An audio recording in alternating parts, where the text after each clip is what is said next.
안녕하십니까. 정통에듀의 대표 김한기 교수입니다.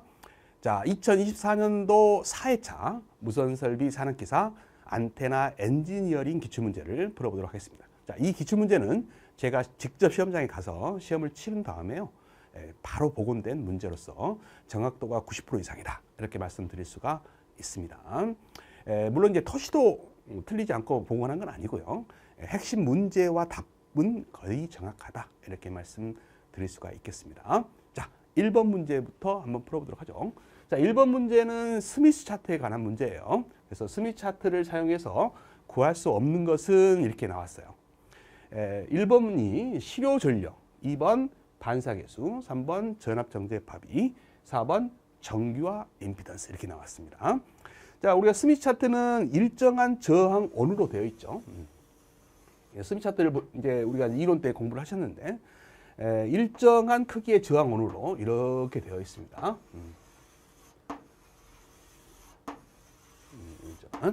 그래서 0부터 이제 무한대의 저항을 갖고 있고요. 이 가운데 점에 이제 저항이 임피던스가 1인 온이죠. 1인 온이요.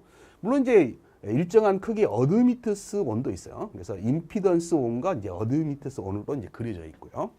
그 다음에 이제 리액턴 성분 온도 있죠. 자, 이쪽은 L 성분, 이렇게 일정한 크기의 L 성분. 이쪽은 C 성분 이렇게 되어 있습니다. 물론 이제 이게 온이 이렇게 되어 있는 것을 이 온 내부에 있는 것만 남겨놓고 이제 지운 거죠. 이것도 마찬가지예요. 이렇게 온으로 되어 있는 것이 이제 지워지고 이렇게 남아 있는 겁니다.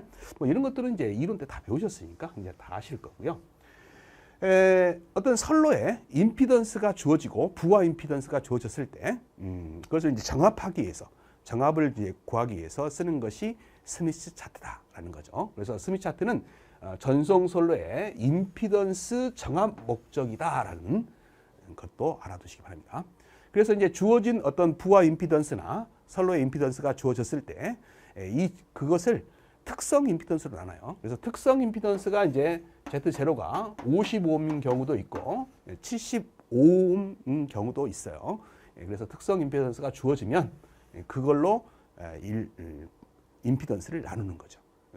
그래서 부하 임피던스든 선로의 임피던스든 특성 임피던스로 나누면 그걸 정규화된 임피던스라고 합니다. 그래서 정규화 임피던스. 그래서 어떤 저항 임피던스가 주어지면 특성 임피던스로 나누는 것을 뭐라 한다? 정규화 임피던스라고 합니다. 그래서 이제 55옴이다 그러면 55는 각 나누는 거예요. 그러면 그 점을 스미스 차트의 일정 점을 찍는 거예요. 그 점을 찍어서 여기에서부터 여기까지 거리가 있죠. 이 거리를 R. 그다음에 이 1인 점에서 여기까지 찍힌 임피던스가 찍힌 점까지 거리를 스몰 r이라고 한다면 라지 r분의 스몰 r. 그다음에 각도가 있겠죠. 이 각도기로 각도를 잴 수가 있어요. 각도를 세타라고 했을 때 이게 반사계수를 구하는 겁니다. 그래서 스미스 차트를 이용해서 우리는 뭘 구할 수 있다? 반사계수. 반사계수는 뭐 전압 반사계수가 있고 이제 전류 반사계수가 있는데 하여튼 전압을 예를 든다면 전압 반사계수를 구할 수 있다라는 거예요. 그래서 이제 반사계수를 구할 수 있는 것이 뭐다? 스미스 차트입니다. 그럼 우리가 반사계수를 알게 되면 스탠딩 웨이브 레이쇼. 물론 이제 전압 반사계수다 그러면 볼테지를 붙여서 VSWR이다 이렇게 하죠. 저는 이제 줄여서 S라는 기호를 많이 쓰는데 이 전압 정제파비를 구할 수 있죠. 반사계수를 알았을 때 1 마이너스 반사계수분의 1 플러스 반사계수를 이용하면 뭘 구할 수 있어요? 정제파비를 구할 수 있죠. 그래서 스미스 차트로 우리가 이제 반사계수를 구할 수 있으니까 정제파비도 구할 수 있다라는 겁니다. 그래서 전압 정제파비도 이제 구할 수 있는 거죠. 그래서 이제 정규화 임피던스도 구할 수 있고 반사계수도 구할 수 있고 전압 정제파비도 구할 수 있기 때문에 답은 1번이 답이 됩니다. 그래서 실효 전력은 아니다라는 거죠. 자, 2번 문제로 갑니다. 다음 중 변이 전류 오랜만에 나왔어요. 저도 이제 시험을 볼 때 오랜만에 변이 전류가 나왔구나 이렇게 느꼈습니다. 변이 전류 제가 변이 전류는 영어로 디스플레이스먼트 커런트라 해서 D라는 기호를 썼죠. 그러니까 이제 보통 우리가 알고 있는 전류는 덫에 흐르는 전류, 컨덕션 커런트죠. 근데 이제 이거는 덫에 흐르는 전류가 아니라 유전체상, 전류가 흐를 수 없는 유전체상이나 공기 중에 흐른다고 가정한 전류죠. 이것을 변이 전류라고 하는데 변이 전류 정의가 뭐였어요? dd, dt였죠. 그래서 전류의 단위는 우리가 암페어를 씁니다만 변이 전류는 단위 면적에 흐르는 양이라겠어요. 그래서 메타 제곱으로. 그래서 이 단위도 굉장히 중요합니다. 알아두셔야 돼요. 단위도 중요하다는 거죠. 이 단위도 꼭 알아두시기 바랍니다. 이 단위는 꼭 한 번 물어봤어요. 그 많은 숱한 시험 중에 딱 한 번 물어본 적이 있어요. 그런데 그래도 혹시 또 모르니까 변이 전류의 단위도 알아두시라 그랬습니다. 그다음에 이게 전속 밀도죠. 그래서 전속 밀도였어요. 그래서 그동안은 이제 말로 옳은 걸 찾아라 이렇게 냈죠. 그래서 전속 밀도에 이게 미분기호 아닙니까? 그래서 미분은 변화량, 변화율을 의미한다 그랬죠. 뭐에 대한 변화율이요? 시간에 대한 변화율이죠. t니까. 그래서 변이 전류가 뭐냐? 그러면 전속 밀도의 시간적 변화율을 우리가 변이 전류를 한다. 이렇게 외우시라겠어요. 그래서 유전체상이나 자유공간에 흐른다고 가정한 전속 밀도의 시간적 변화율이다. 그래서 이게 말로 그동안 시험에 나왔는데 오랜만에 기호로 나왔습니다. 그래서 이걸 찾는 건데 여기서 이제 D라는 것은 전속 밀도 D라는 것은 입실론에다가 전개강도 2를 곱한 거하고 같죠. 그래서 이제 이걸 여기다 이제 대입하게 되면 여기가 이제 입실론이 앞으로 튀어나오고 그다음에 입실론은 상수니까 앞으로 튀어나오고 이 D 대신에 2를 이렇게 집어넣은 것이 답이 돼요. 그래서 답은 딱 보니까 3번이 답이 되겠습니다. 그래서 변이 전류의 정의식이 오랜만에 출제가 됐습니다. 자, 3번입니다. 다음 전파의 성질에 대한 설명으로 옳지 않은 것은 그랬습니다. 전파의 성질이 시험에 나온 거죠. 자, 일단 위상속도와 군속도를 곱하면 항상 광속도의 제곱과 같다 그랬어요. 그 다음에 이제 2번과 3번 내용을 좀 숙지를 좀 해주시기 바랍니다. 우리가 이제 굴전류를 우리가 n이라고 했을 때 위상속도 구하는 공식은 n분의 c예요. 그래서 이제 이 굴전율이 1보다 작을 때는 위상속도는 광속도보다 빠르다는 사실 알아두시고요. 그 다음에 매질의 굴전율이 똑같이 n이라고 했을 때 군속도는 n 곱하기 c예요. 그러니까 이 굴전율이 1보다 이제 작게 되면 우리가 이 군속도는 뭐예요? 광속도보다 좀 느리게 되죠. 그래서 이 굴전율이 1보다 작을 때 가정을 해가지고 이게 옳고 그른 문장으로 충분히 나올 수 있는 이런 문제입니다. 그래서 위상속도는 광속도보다 빠르게 되고 그 다음에 군속도는 광속도보다 느리게 되는데 이 두 개를 곱하게 되면 n이 사라져서 광속도의 제곱과 같다라는 거죠. 그 다음에 전파의 속도는 매질의 투자율이나 유전율에 따라서 속도가 달라지는데 유전율과 투자율이 커지게 되면 속도가 느려지죠. 빨라지는 게 아니라 느려집니다. 그래서 전파의 속도 구하는 공식을 여러분들 꼭 알아두셔야 돼요. 그래서 이 입실론이 유전율이고 이 뮤라는 것이 투자율이죠. 그래서 이거 값이 커지게 되면 속도는 느려진다는 거예요. 그래서 답은 4번이 되겠습니다. 그래서 이제 전파의 성질은 시험의 단골이죠. 그래서 전파의 성질은 교재에 잘 나와 있으니까 달달달 외우셔야 됩니다. 4번 문제로 갑니다. 자, 비유전율과 비투자율을 10씩 줬어요. 그리고 사용 주파수가 나왔습니다. 그랬을 때 파장과 특성 임피던스를 구해라. 자, 이 문제는 이제 기사 시험에 많이 나왔던 문제인데 드디어 이제 산업 기사 쪽으로 흘러왔죠. 그래서 이런 문제들은 이제 조심하셔야 돼요.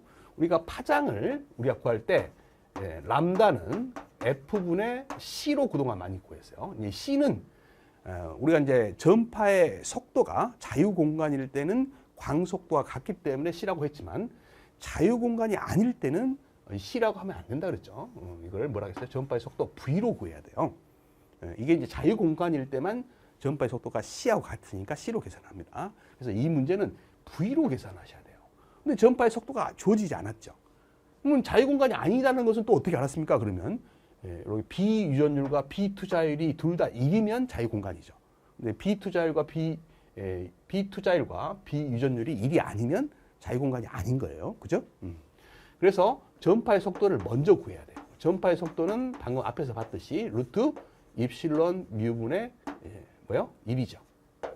근데 이것을 응용하면 입실론은 입실론 제로에다가 입실론 s를 곱한 거죠. 뮤는 뮤 제로에다가 뮤 s를 곱한 거죠. 그래서 여기서 말하는 입실론 S 뮤 S가 여기에 있는 거 아닙니까? 그래서 따로따로 구하면 루트 입실론 S 뮤 S분의 1 곱하기 루트 입실론 제로 뮤 제로분의 1로 요 두 개를 곱하면 요거고 요 두 개를 곱하면 요거니까 따로 또 구해주면 되죠. 근데 요 값은 뭐라 했어요? 광속도 C하고 같다 했죠? 그래서 요 값이 C가 돼요. 그래서 루트 입실론 S 뮤 S분의 C라는 이런 공식을 우리가 배웠죠. 이게 전파의 속도 구하는 공식이에요. 그러니까 저는 이제 설명이니까 유도를 했지만 여러분들 바로 이제 전파의 속도는 요거다라는 걸 알고 계시니까 여기다 대입하시면 되죠. 그러니까 C는 외우고 계셔야 되죠. 3 곱하기 10의 8승이 빛의 속도고요. 루트 자 입실론 S 뮤 S가 몇이요? 10 갑자기 또 둘 다 10이니까 10. 그럼 루트 100이니까 밖으로 빠지면 10이 되죠. 그러면 3 곱하기 이제 10의 7승 메타 퍼 세크가 전파의 속도라는 걸 알죠. 그러면 이제 속도를 알았으니까 주파수가 얼마예요? 주파수 3기가. 3 곱하기 기가는 10의 9승이죠. 기가는. 요걸 대입하시면 3 곱하기 10의 7승을 대입하면 없어지고 여기 2승만 남죠. 그래서 10의 마이너스 2승, 즉 0.01 메타가 파장이 됩니다. 파장은 0.01 메타다라는 거죠.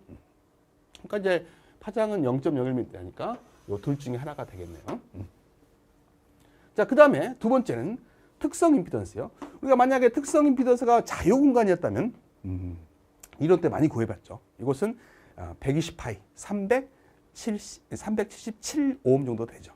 그래서 자유 공간이었다면 이게 바로 답이었을 거예요. 근데 자유 공간이 아니니까 구해봐야죠. 자, 특성 임피던스는 전개 대 자개의 비가 정이죠. 구하는 공식은 루트 입실론분의 뮤였어요. 그래서 이것을 이제 입실론은 아까도 말씀드린 입실론 제로에다가 입실론 S를 곱한 거고 뮤는 뮤 제로에다 뮤 S를 곱한 거니까 따로따로 이제 분류를 하면 입실론 제로 뮤 제로 곱하기 루트 입실론 S 뮤 S가 되죠. 이 값은 우리가 알고 있죠. 자유 공간일 때의 특성 임피던스 얼마예요? 120파이, 즉 377오hm 정도 됩니다. 근데 이제 이걸 곱해야 하는데 다행인지 불행인지 모르지만 이것이 10이고 이게 10이다 보니까 이게 약분이 돼서 1이 되죠. 그러니까 똑같이 답이 377ohm이 됩니다. 그래서 이걸 직접 못 구하신 분들 그냥 평상시에 많이 공부했으니까 특성 임피던스는 뭐 자유공간이라고 생각하시고 377ohm이다 해가지고 이걸 고르셔가지고 맞히신 분도 있었을 거예요. 근데 사실은 이렇게 구해야 되는 겁니다. 다행히 이게 같았기 때문에 일치한 거죠. 그래서 답은 3번이 되는 거예요. 자, 이런 문제가 과거에 이제 기사 시험에 자주 나왔었어요. 이 산업 기사에 나온 거죠. 자, 5번 문제로 갑니다. 다음 중 전력과 정제팝이 관계에서 자, VSWR 전압 정제팝이죠. 1.5로 주고요. 자, 공급 전력의 몇 프로가 부하에 소모되는가 이렇게 물어봤어요. 이것도 마찬가지요. 기존에 이제 나왔던 유사한 문제가 출제가 됐는데 이런 문제를 풀 때는 반사 전력을 푸는 거예요. 반사 전력. 그러니까 내가 이제 공급 전력을 얼마 줬는데 반사 전력이 얼마냐라는 걸 우리가 구할 수 있거든요. 그럼 반사되는 양을 빼면 공급량에서 반사되는 양을 빼면 소모되는 양이 나오겠죠. 네, 그런 식으로 구하는 겁니다. 그래서 이제 반사량을 구하기 위해서 먼저 반사 계수를 구해야 돼요. 반사 계수는 정제파비를 줬을 때 이걸 S라고 할게요. S를 줬을 때 우리가 이제 반사 계수 구하는 공식은 알고 있죠. S 플러스 1분의 S 마이너스 1. 이런 것들은 이제 기본적으로 알고 계셔야 돼요. 예를 들어서 이제 반사 계수를 주고 이제 정제파비를 구해라 그러면 1 마이너스 반사 계수분의 1 플러스 반사 계수다. 이런 두 가지 공식은 알고 있어야 됩니다. 그다음에 S는 얼마예요? 1.5죠. 자, 1.5 마이너스 1이니까 이게 2.5가 되고 이게 이제 0.5가 돼서 이 값이 5분의 1, 즉 0.2라는 값이 되죠. 0.2 반사 계수가. 근데 이제 반사 계수하고 전력의 관계는 반사 계수는 루트 이렇게 구할 수 있어요. 입력 전력분의 반사 전력. 이렇게 구할 수 있죠. 이게 전력하고 전압은 이게 전력을 제곱근하면 전압이 나오죠. 전압 반사 계수는 전력비, 이게 공급 전력분에 반사되는 전력이죠. 이것을 제곱근을 붙이면 돼요. 그래서 이제 요게 얼마라는 거예요? 0.2라는 거죠. 그래서 이걸 어떻게 돼요? 제곱을 하게 되면 공급 전력분의 반사 전력은 제곱을 하니까 양변을 제곱해야 되니까 0.04가 나오죠. 퍼센테이지로 고치려면 100을 양변에 이제 곱해야겠죠. 곱을 곱하면 얼마가 돼요? 4%가 돼요. 4%. 그러니까 공급 전력분의 반사되는 전력은 4%가 반사한다 이런 말이죠. 그러면 4%가 반사했으니까 이제 소비된 건 나머지가 소비됐겠죠. 얼마요? 96%가 소비됐겠죠. 그래서 답은 96%가 이제 소비 전력이 되는 겁니다. 그래서 부하에 소비되는 전력은 96%가 될 것이다. 아시겠죠? 그래서 이런 유사한 문제가 과거에 나왔었다라는 거죠. 6번 문제로 갑니다. 다음 중 맥스웰 방정식이 아닌 것. 오랜만에 맥스웰 방정식을 제가 봤어요. 예, 요즘 잘 나오다가 요즘 뜸하게 맥스웰 방정식이 안 나왔는데 제가 시험장에 가니까 반가웠습니다. 맥스웰 방정식 4가지. 자, 암페의 주의 법칙이 있었죠. 암페의 주의 법칙. 그 다음에 패러데이 전자 유도 법칙이 있었죠. 그 다음에 전개에 관한 가우스의 정리가 있었고 자개에 관한 가우스의 정리가 있었어요. 그래서 이것들을 숙지하신 분들은 금방 맞출 수 있었죠. 첫 번째가 이제 암페의 주의 법칙이죠. 컬 H. 컬 H. 컬은 회전량을 의미한다 했죠. 자개의 회전량은 뭐요? 도선에 흐르는 전류량에 비례하죠. 근데 이게 이제 변유 전류량이고, 요게 이제 도체에 흐르는 전류량, 전도 전류량이죠. 두 개를 합한 거와 같다. 이게 이제 맥스웰 1 법칙이죠. 첫 번째 법칙이었어요. 그래서 맞았다라는 거고요. 자, 그 다음에 이건 이제 가우스의 법칙이 나온 건데, 이게 이제 바로 전개에 관한 법칙이죠. 이걸 이제 다이버전스라고 하죠. DIV 이렇게 쓸 수가 있어요. 다이버전스의 약자죠. 다이버전스는 발산의 의미라겠어요. 이게 이제 전속 밀도죠. 전속 밀도의 발산은 로, 전하 밀도와 같다. 이것이 전개에 관한 가우스의 정리죠. 요겁니다. 맞죠? 근데 이제 이 D가, 전속 밀도 D가 입실론 곱하기 2와 같죠? 같아요. 그러면 그 대신에 이걸 집어넣으면 이 입실론은 상수니까 앞으로 빠져나와서 넘어가게 되면 다이버전스 2만 남고요. 입실론이 넘어가면 입실론분의 로가 된다. 그랬어요. 그래서 이 응용 공식으로 이런 게 된다라고 했죠. 그래서 여기 보시면 요 값이 요건데 무한대라고 했잖아요. 요게 돼야 되는데 틀렸죠. 그래서 답은 4번이다라는 거예요. 그 다음에 이제 2번에 나와 있는 다이버전스 B. 이건 자석 밀도죠. 자석 밀도의 발산은 없다라는 거죠. 그게 자개에 관한 가우스의 정리입니다. 그래서 다이버전스 B는 0이다라는 겁니다. 다른 건 다 맞았는데 이게 틀렸죠. 그래서 답은 4번이 되는 겁니다. 오랜만에 맥스웰 방정식이 나왔어요. 자, 7번입니다. 레이디오 덕트의 발생 원인에 해당되지 않는 것은 그랬네요. 자, 이거는 뭐 숱하게 시험에 나왔었죠. 주간 냉각에 의한 덕트. 이 주간 냉각이라는 건 없다 그랬죠, 제가. 야간 냉각에 의한 덕트다. 그랬어요. 사막을 예를 들었었죠. 낮에는 뜨거워서 못 사는 게 우리가 이제 사막 지역이라 그랬어요. 근데 이제 밤이 되면 아래층 모래가 먼저 식음으로써 밤에는 또 추워서 못 사는 데가 또 사막 지역이라고 그랬습니다.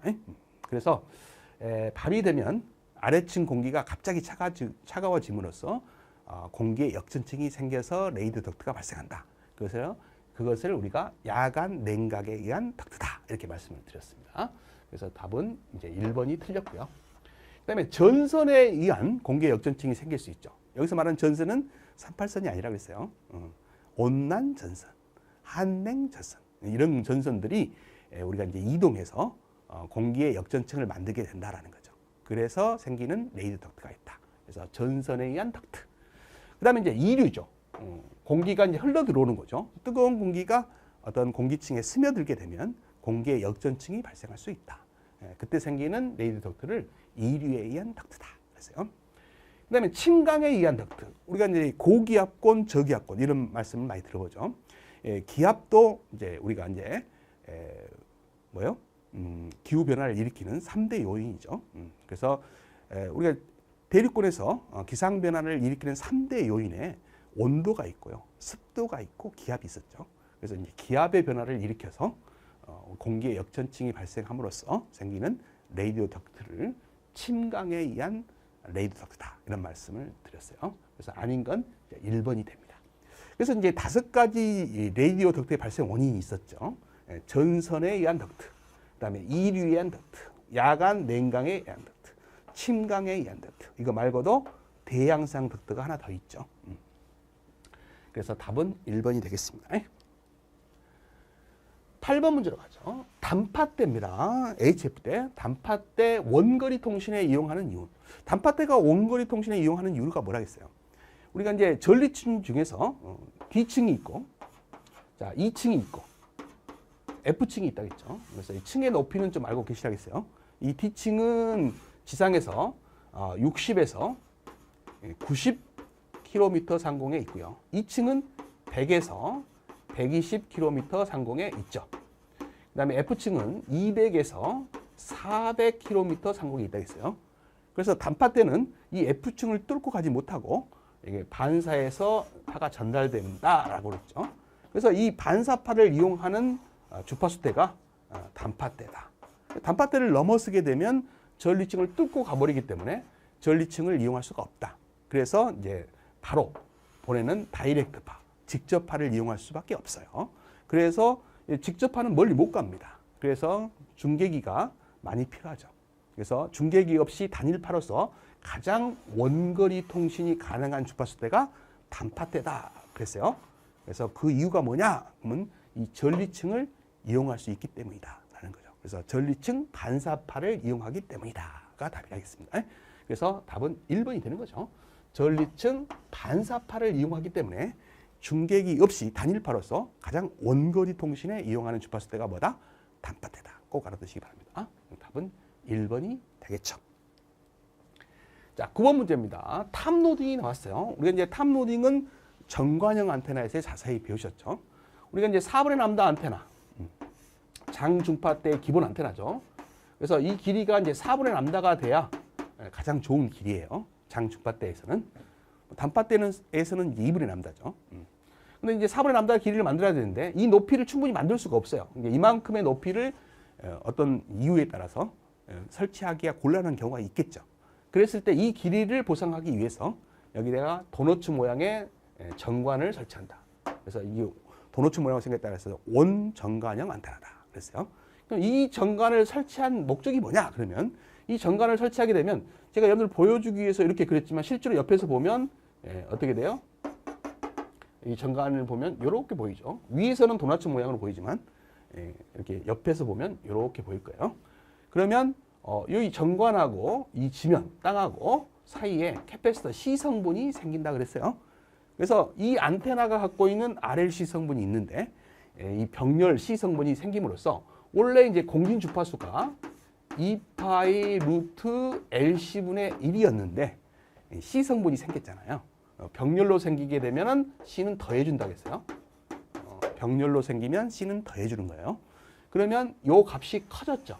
그럼 전체 값은 작아졌어요. 즉 공진 주파수가 낮아졌다라는 걸 아셔야 됩니다. 그래서 공진 주파수가 높아졌어요, 낮아졌어요? 낮아졌어요. 그러면 주파수가 낮아졌다 그러면 파장은요? 공진 파장은 주파수의 반비례니까 파장은 길어지죠. 길어집니다. 그럼 안테나 길이는요? 파장에 비례하죠. 안테나 길이가 길어지는 거죠. 그러면 피노키오 코처럼 쭉 늘어나는 겁니까? 아니라겠죠. 능력의 길이, 시력고가 좋아진다. 그래서 능력의 길이, 시력고가 높아진다는 의미예요. 능력의 길이, 시력고가 높아져. 능력이 좋아진다. 이렇게 생각하시면 됩니다. 그래서 이제 이런 내용을 숙지를 하고 계셔야 되고요. 특히 중파 때 이 정관형 안테나를 쓰는 이유가 있다겠죠. 우리가 이제 여기에 2층이 있고요. F층이 있어요. 우리가 이제 단팥대에서는요. 이 F층을 부딪히고 가는 파를 이용하기 때문에 이 파가 멀리 갑니다. 그래서 장중파대에 이용하는 지표파죠. 지표파는 멀리 못 가요. 그래서 이 파와 이 파가 섞일 위험이 없어요. 근데 문제는 중파대가 문제예요. 중파대는 이 2층을 통과하지 못해요. 그래서 2층을 이렇게 부딪히고 오는 파가 있어 버립니다. 그러면 여기에 장주파대에서 주요 전파인 지표파와 내가 원하지 않는 2층을 부딪히고 오는 파가 섞여버리면 땅으로 가는 파는 수직 편파죠. 수직 편파예요. 공중으로 오는 것은 수평 편파죠. 수평 편파.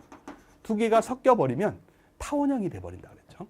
그러면 페이딩에 걸릴 수 있다라고 해서 수신 전개 강도가 들쑥날쑥 변동되는 현상이 생길 수가 있어요.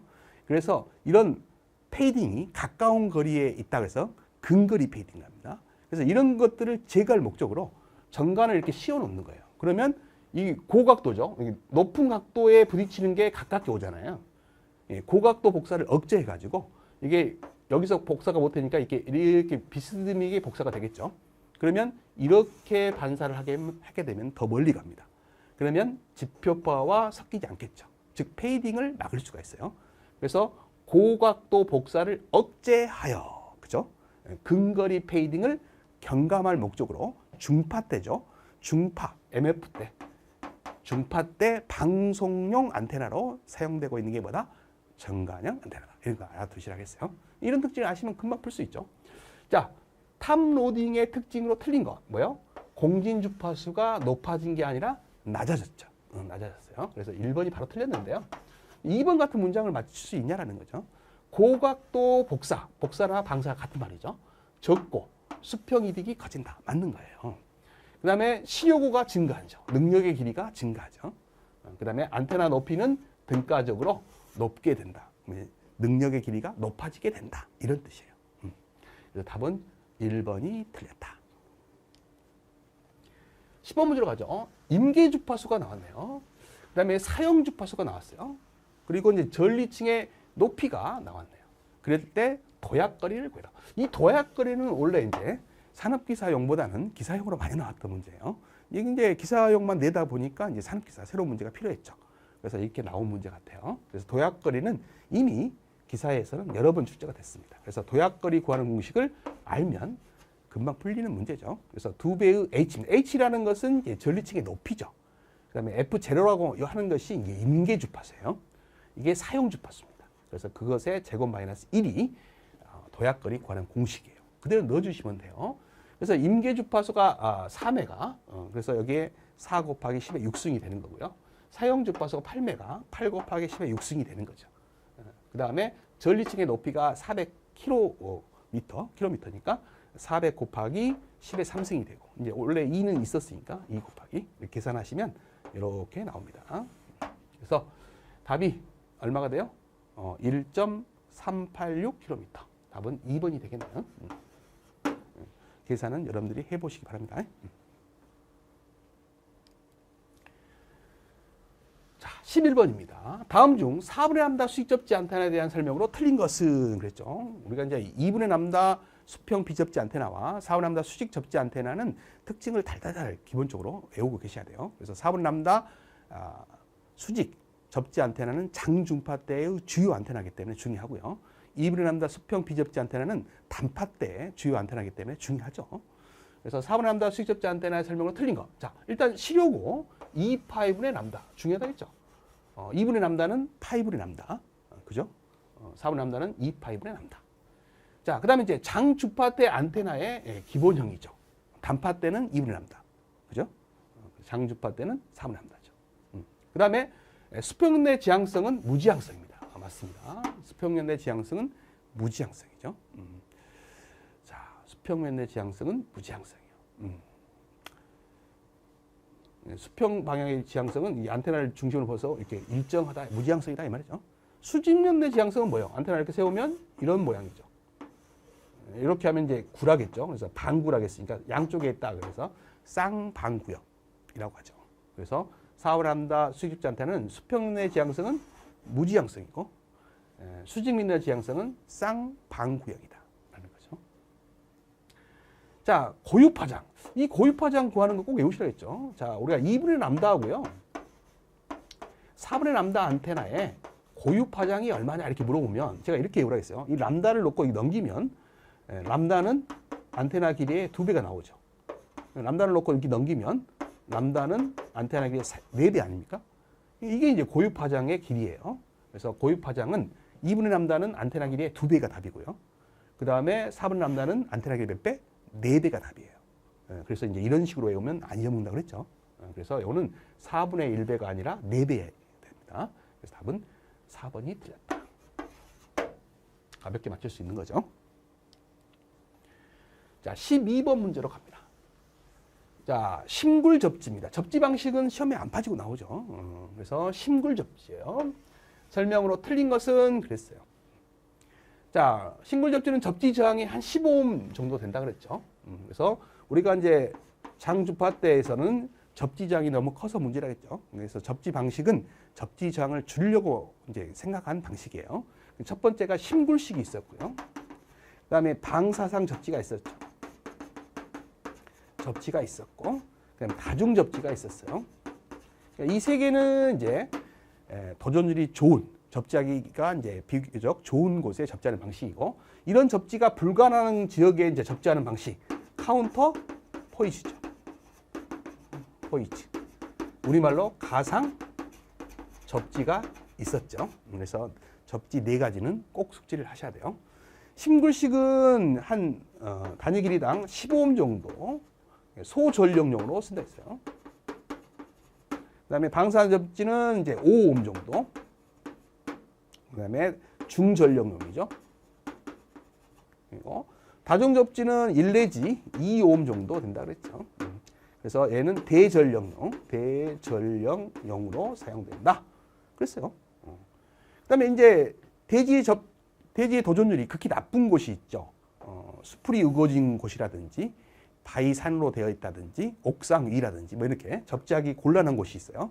그곳에 접지하는 방식이 카운터 포이즈다. 이 카운터 포이즈는 도체망을 이용한다고 했어요. 도체망.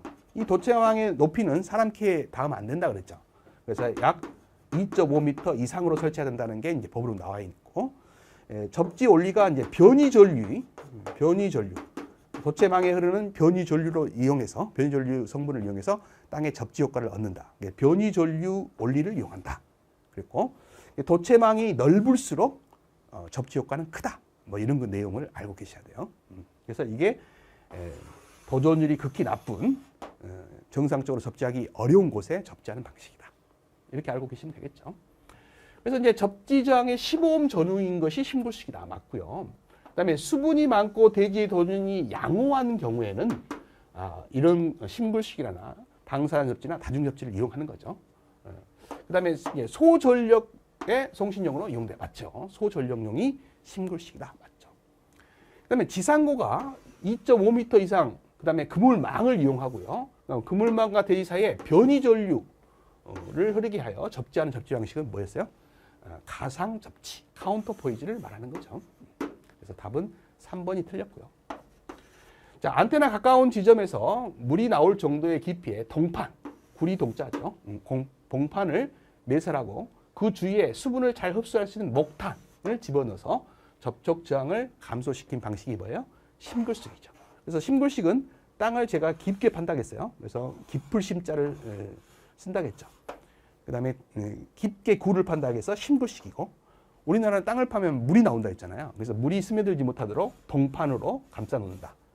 그래서 흙을 덮는데 그 흙에도 이제 수분이 있을 수 있잖아요. 그래서 목탄이라는 것을 집어넣어서 수분을 흡수하게끔 한다.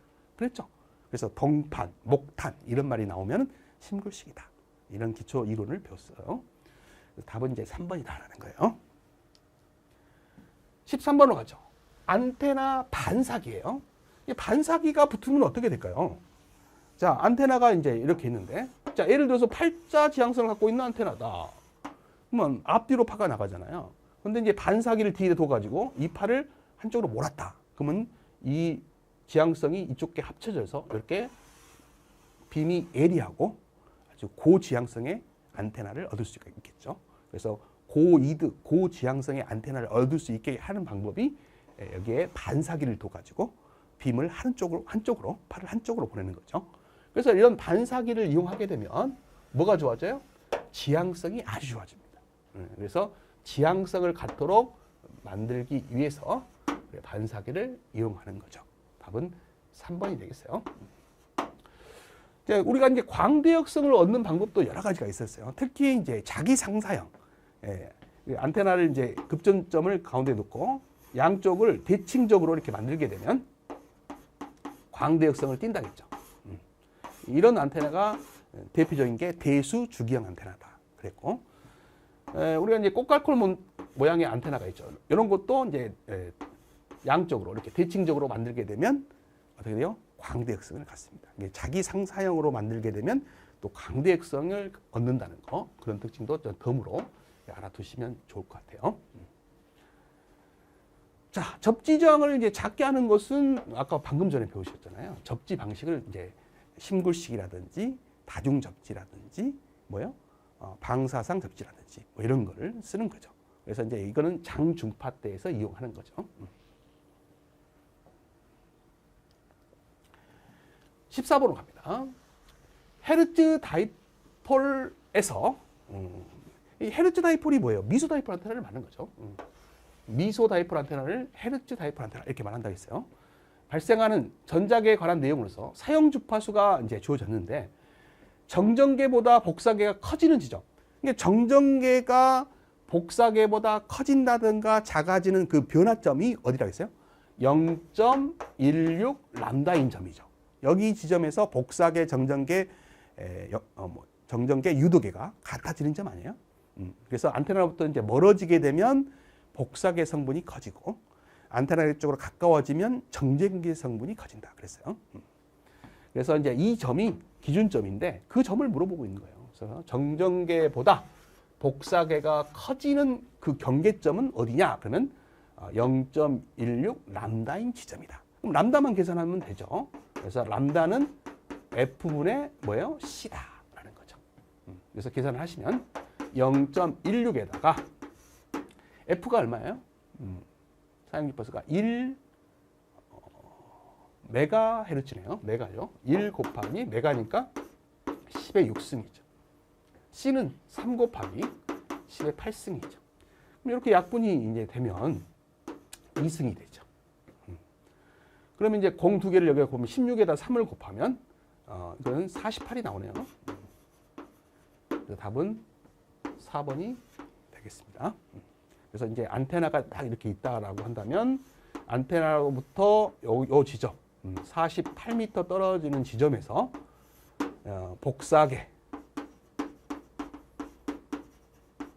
정전계,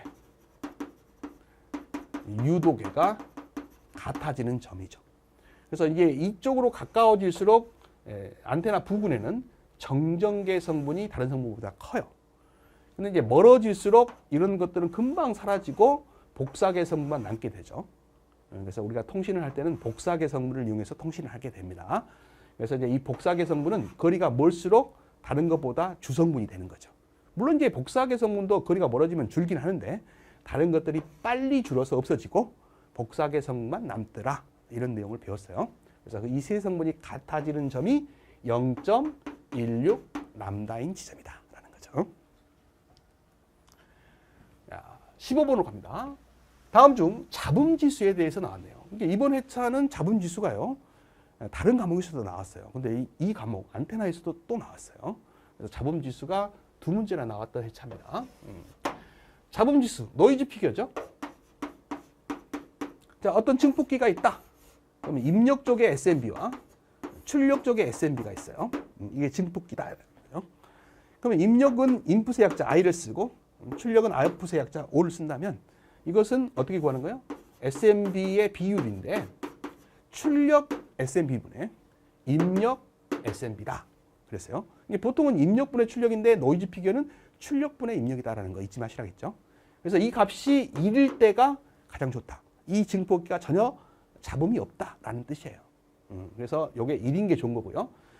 노이즈 피겨는 항상 1보다 실제적으로 크다라는 거. 그래서 1에 가까울수록 좋은 증폭기다. 이런 뜻이에요. 그래서 틀린 건 뭐냐? 이상적인 증폭기의 잡음지수는 몇이에요? 1이에요. 1보다 작을 수는 없어요. 그 다음에 종합 잡음지수는 초단의 증폭기의 이득과 잡음지수가 매우 큰 영향을 준다. 맞죠? 우리가 이제 종합 잡음지수, 노이즈 피겨, 종합 잡음지수가 있어요. 종합 잡음지수. 자, 우리 증폭기가 이제 하나가 아니라 여러 개다라는 거죠. 이렇게 여러 개가 설치가 됐다.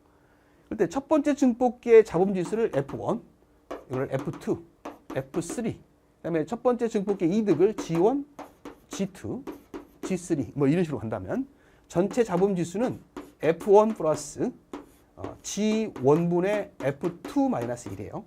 이게 하나만 있을 때는 요거죠. 요것이 잡음지수죠. 두 개가 있을 때는, 여기까지 있을 때는 이렇게 구하는 거예요. 세 개가 있을 때는 플러스 G1 곱하기 G2분의 F3 마이너스 1이 되죠.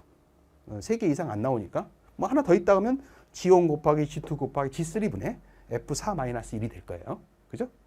이게 종합 잡음지수 구하는 건데 이걸 제가 이제 숫자를 대입해서 직접 구해봤잖아요. 그때 거의 대부분이 근사화로 구하게 되면 종합 잡음지수는 첫 번째 증폭기의 잡음지수와 거의 일치하죠.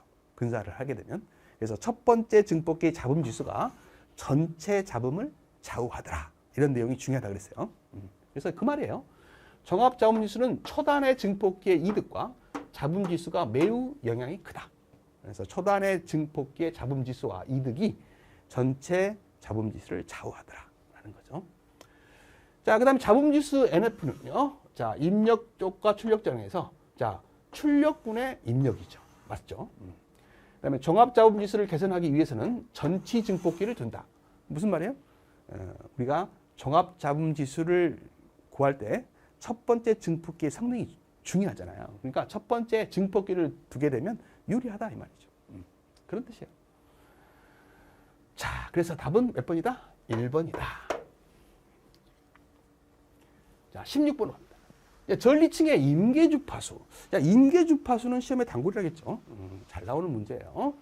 자, 그래서 임계주파수는 이게 전리층이 있을 때, 뭐 D층도 있고, 이제 E층도 있고, 이제 F층도 있겠습니다만. 자, 이 D층을 뚫을 수 있는 주파수와 이제 뚫지 못하고 반사하는 주파수가 있고, 그 경계의 주파수가 있겠죠. 그죠? 그 경계의 주파수를 우리가 임계 주파수라고 합니다. 그래서 주파수가 높을수록 전리층을 뚫을 수 있는 거죠. 그 다음에 주파수가 낮을수록 어때요? 주파수가 낮을수록 반사하게 됩니다. 아시겠죠? 근데 이제 전리 밀도가 이 세 개 중에서는 F층이 제일 높기 때문에 이 뚫을 수 있는 주파수가 제일 높죠. 그죠? 그래서 뚫을 수 있는 주파수, 반사하는 주파수, 그 경계 주파수가 임계 주파수인데 임계 주파수는 각 층마다 있어요. 근데 그 각 층마다 있을 때 F층의 임계 주파수가 제일 높겠죠. 이해되시겠어요?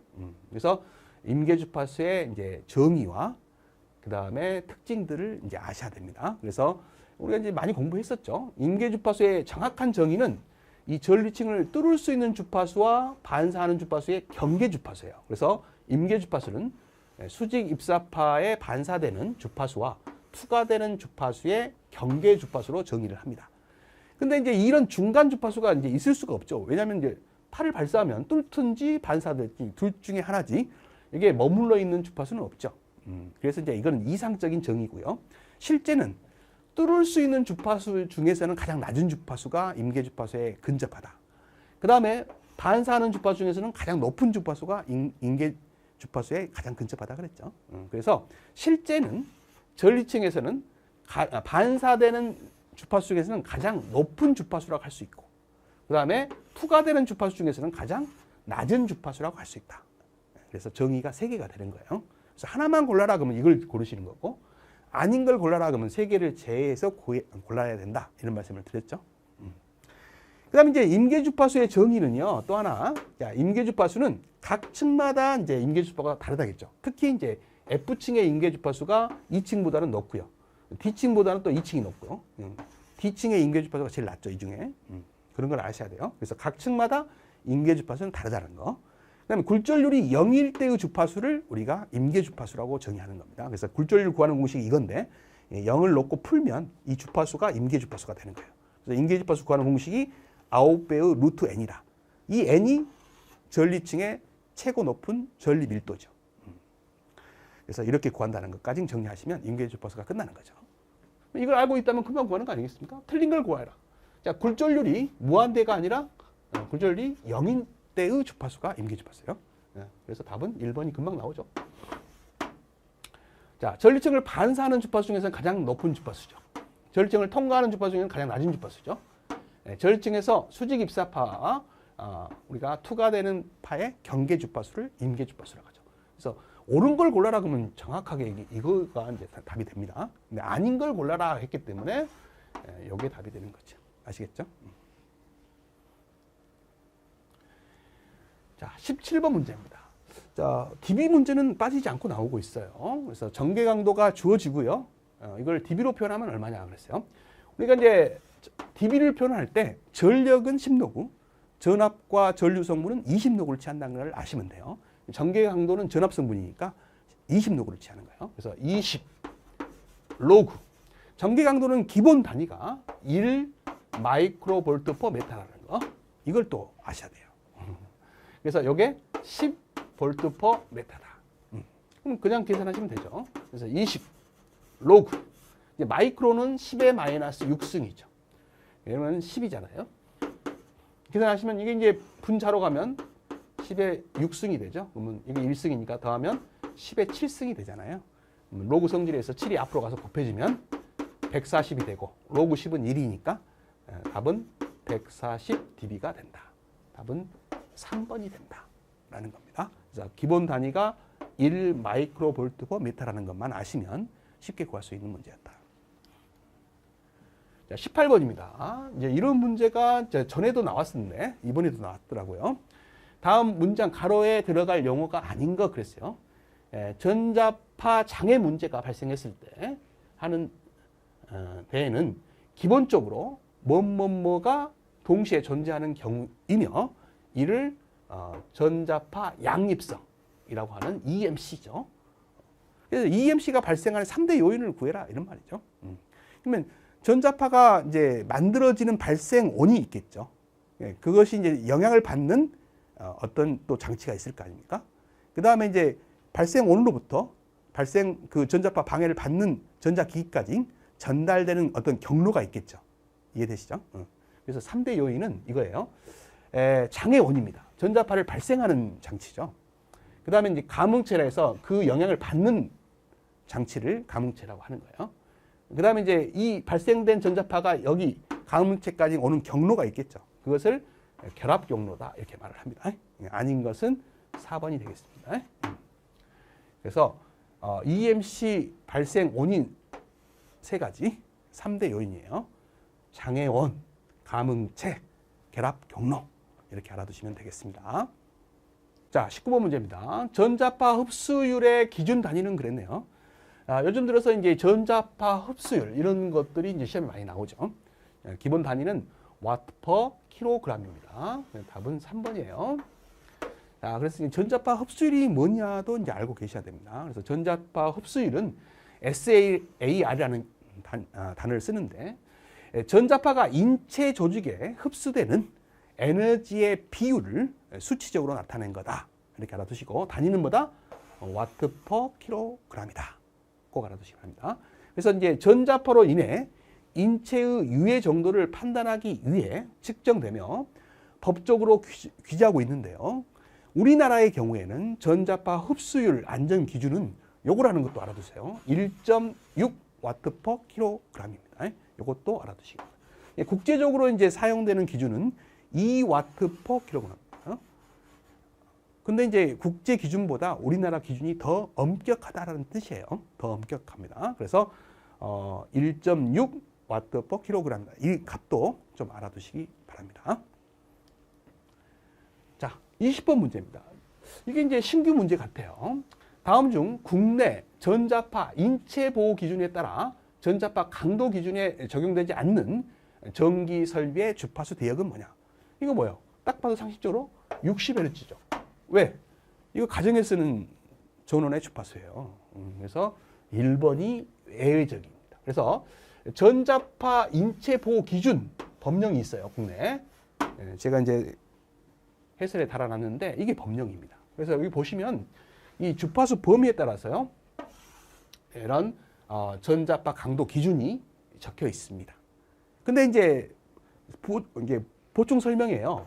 이런 설명이 나와 있어요. 이게 설명은 이제 기회 되실 때 교재에 있으니까 살펴보시는데 제일 마지막 7번에 뭐라고 나와 있어요? 60Hz 주파수 대역의 전기 설비, 송전 선로는 이 기준을 적용하지 않는다 나와 있잖아요. 그래서 적용되지 않는 주파수가 얼마다? 60Hz라는 걸 알 수 있죠. 아시겠죠? 그래서 뭐 이 내용을 외우실 필요는 없고 이제 나왔으니까 가볍게 답을 1번이라는 걸 알 수 있다. 이런 말이에요. 자, 이렇게 해서 20번까지 전체 문제를 풀어봤습니다. 자, 고생 많으셨습니다.